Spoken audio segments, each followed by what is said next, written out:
Hello everyone, welcome back.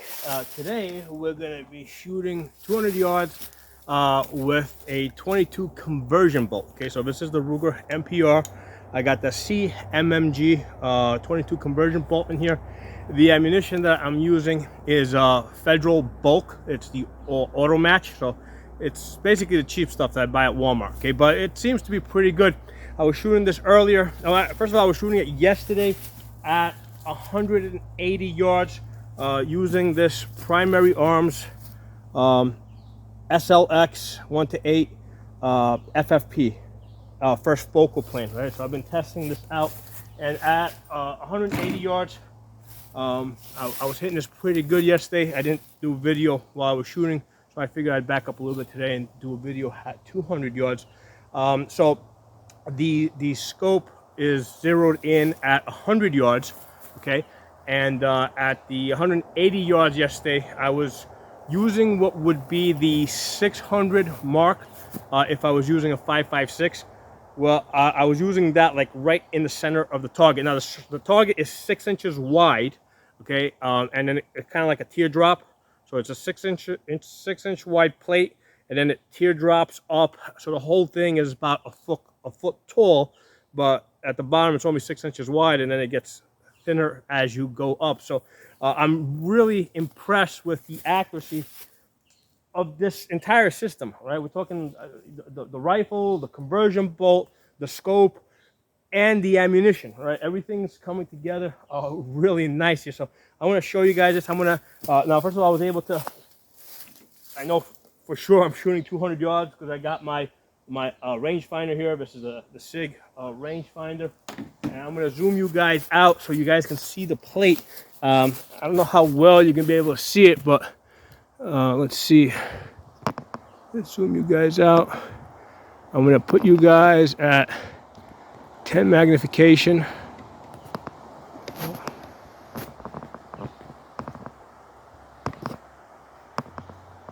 Okay, so I've got you at 10.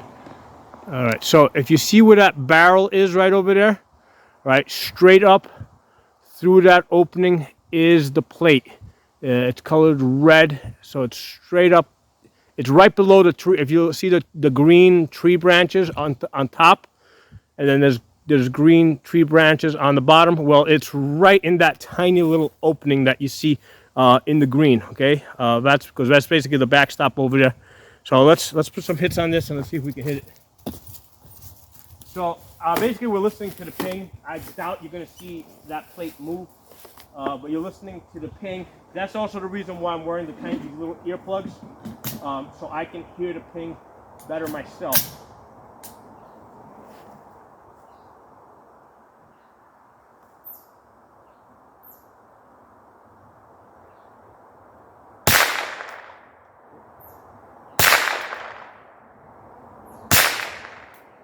Hit.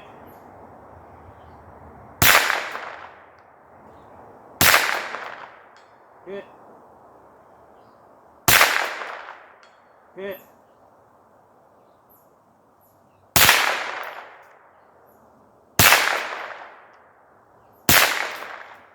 Hit.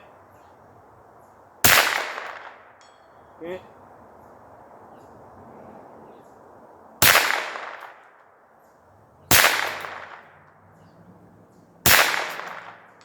Hit.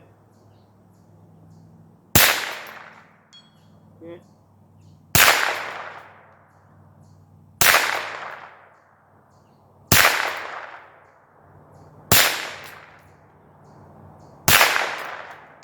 Hit.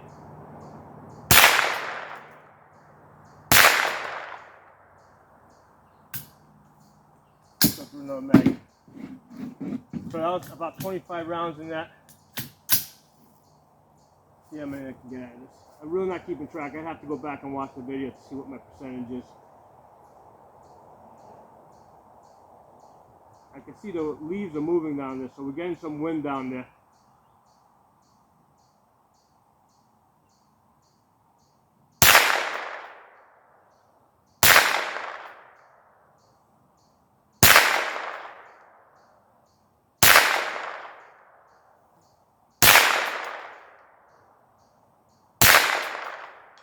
one. Yeah, we're getting a lot more wind down there. That's why I'm getting less hits this time around.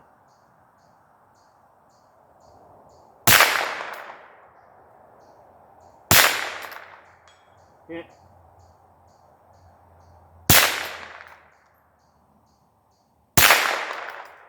Hit.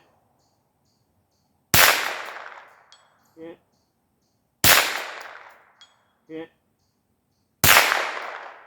Hit. Hit.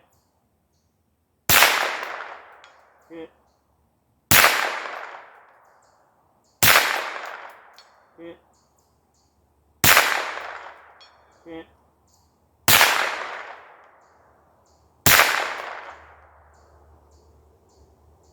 See, now the wind had died down when I was getting those back-to-back hits, and now that the wind's picked up, I'm getting less hits because I'm not even sure. It's a very mild wind. It's kind of like my wind ribbons are not moving, but I can just see the leaves rustling back and forth. So it's a really mild, like light wind that's going back and forth. But it's at this distance, it's enough to move this 22.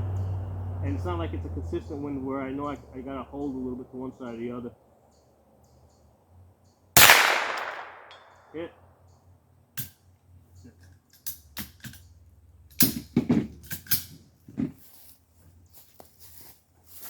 Let me zoom you guys back out.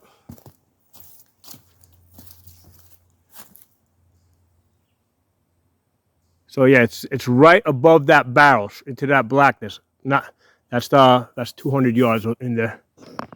Let me zoom you guys back out. All right, there we go. So yeah, when the wind, and like I said, I got these wind ribbons over here. I didn't see these wind ribbons move at all, but I could see the leaves going like this at certain points. So when I could see the leaves doing some back and forth stuff, I couldn't get the hit. So it was like probably like a 1 or 2 mile per hour wind. That was enough to affect that 22 on a 6-inch plate, basically a 6-inch wide plate. But when the wind died down and the leaves stopped moving, I mean, I got lots of hits, like boom, boom, boom, you know, ting, ting, ting, ting, ting, one after the other. So I thought that was really, really cool. 200 yards with bulk 22, right?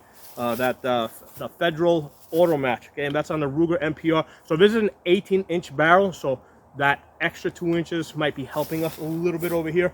But yeah, man, that's pretty cool. 200 yards with a 22, and you know, that type of consistency when there was no wind. So hope you guys enjoyed this video. Make sure you follow me on my channels. My regular channel, the Safa channel, that's been suspended for a week, so I can't upload there. So I'm uploading to the Absolute Gun Rights and Pocono Shooting, and when Safa comes back online, I'll upload the video there as well. And also make sure you follow me on the uncensored platforms, on Odyssey, on Pocono Tactical, on Rumble, on Pocono Guns, and on BitChute. I can't remember. I'm either Pocono Tactical or Safa over there as well. One of those two. So I'll talk to you all soon.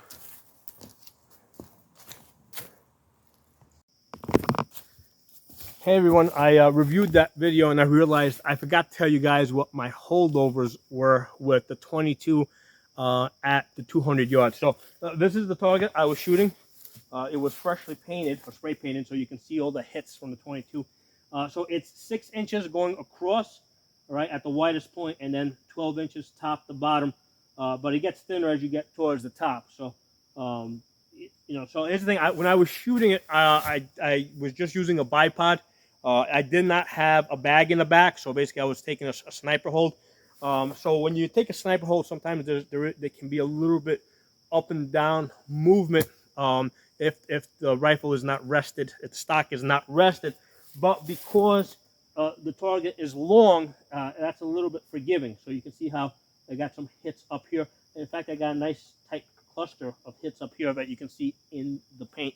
So anyway, so this is what the reticle looks like. Okay, that's the ACSS. Okay, and this is with the primary arms. This is the first focal plane scope. I did an initial review on this yesterday. So I had zeroed in with the tip at 100 yards. Now it was a rough zero in terms of Like I didn't put a paper out there with a bullseye and try to get a perfect 0 at the 100 yards. What I did is, I put the scope on the rifle, tightened it down.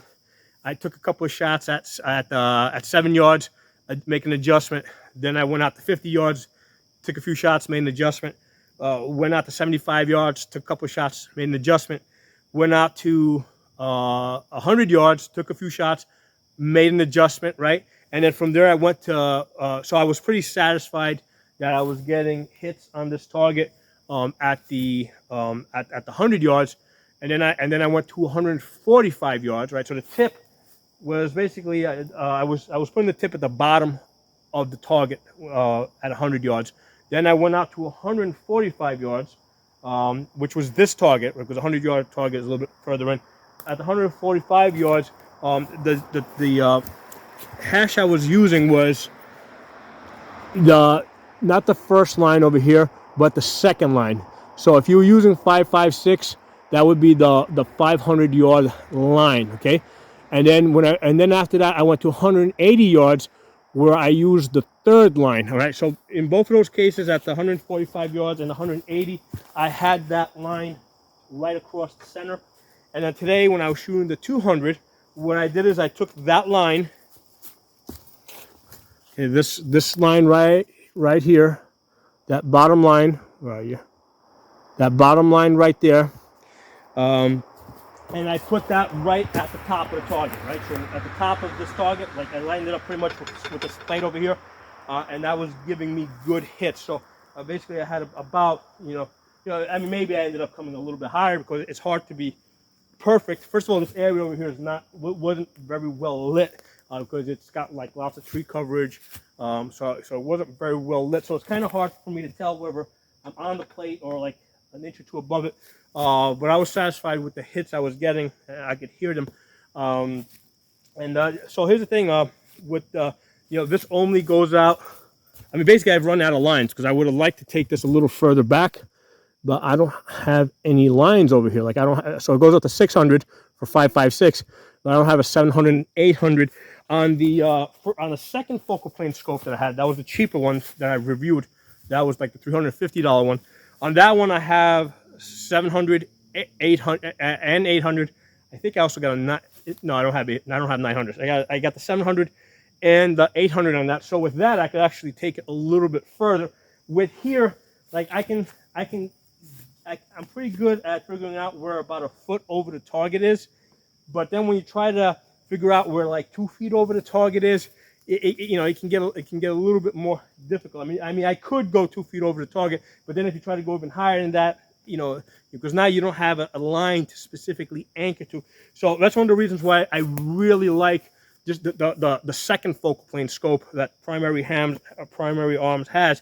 It gives you a lot more lines to work with, especially if you're shooting a 22 and you want to push, beyond the 200 yards that I'm doing here today. Okay, but that was my holdover. Basically, this bottom line here, what would be the 600 mark if you were shooting 5.56, I was putting that to the top of my 12-inch target, and that's how I was getting the hits that I got. So thanks for watching. I'll talk to you all soon.